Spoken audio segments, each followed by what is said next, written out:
Da Sardegna Motor News, questa volta ci troviamo qui al Poetto alla manifestazione di Sardegna Sound. Oggi purtroppo il tempo non è il massimo, soprattutto da ieri c'è stato qualche problema meteorologico. Però nonostante questo ci troviamo con diverse auto che sono scese non solo da Cagliari ma un po' da tutta la Sardegna. Abbiamo qui con noi il fondatore, ormai da anni che si impegna in questo mondo di auto preparate e non solo, Simone Simbola. Il tuo intento facendo queste manifestazioni qual è? Diamo la possibilità ai concorrenti e espositori di venire a presentare i loro lavori e soprattutto a presentarlo al grande pubblico senza affrontare delle spese troppo esuberanti quali sono quelle che richiedono i campionati ufficiali che noi facevamo sino a poco tempo fa. Purtroppo oggi il tempo non è un granché, ieri ha fatto un diluvio, molti stanno aiutando la nonna che si è allagata la casa, la cantina, molti hanno avuto dei danni, però per rispetto a chi si è impegnato comunque a venire qua non potevamo rimandare la manifestazione perché siamo sempre coerenti e l'abbiamo fatta anche sotto la pioggia.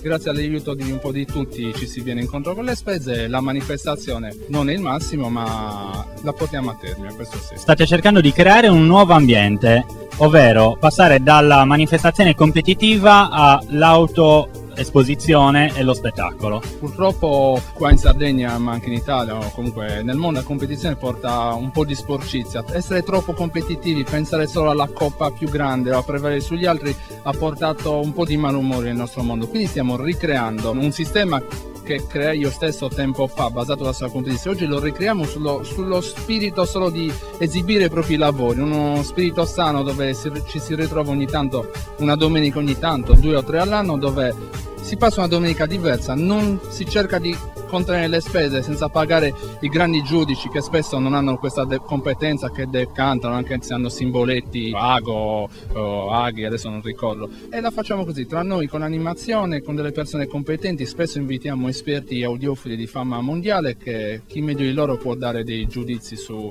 degli impianti, quando loro sono i primi che spendono anche centinaia di migliaia di euro sugli impianti domestici. Solo che è un inizio, come ogni inizio bisogna rilavorare, riabituare le persone. Abbiamo qualche faccia nuova, qualche faccia vecchia che si sta riaffacciando a questo mondo perché non c'è più il giudice che vanifica il lavoro fatto nell'auto del cliente o nella sua auto, quindi è tutto basato su un qualcosa di più semplice, come è meglio che sia in questo periodo per tutta la situazione che c'è in tutti i settori, in tutto insomma.